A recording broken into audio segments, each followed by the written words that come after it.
Wakati unaendelea kutazama kombe la dunia na mechi zingine zinazoendelea hapa Tanzania bara katika Ndoto Cup huku ishipo bwana, klabu za hapa jijini Dar es Salaam jumaanisha hao wakubwa wawili yani Simba Sport Club pamoja na Young Africans wameweza kutembeza senki mbalimbali, yani senki zinazidi kuendelea bwana. Kupata leo sasa tutaangalia upande wa Young Africans ambapo tutaangalia senki mbalimbali zilizotembezwa kwa upande huo bwana. Klabu ya Yanga bwana ina mpango wa kuachana na mshambuliaji wake Lionel Dep hivi punde.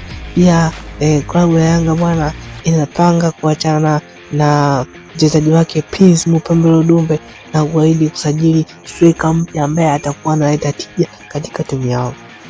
Pia Yanga bwana inapanga kuachana na kiungo yule nambari 6 Damaro ambaye anaonekana kama hana mchango katika timu na kufeli katika kuleta matokeo katika timu yao bwana. Hizo ndo senki ambazo zinatarajiwa kutangazwa.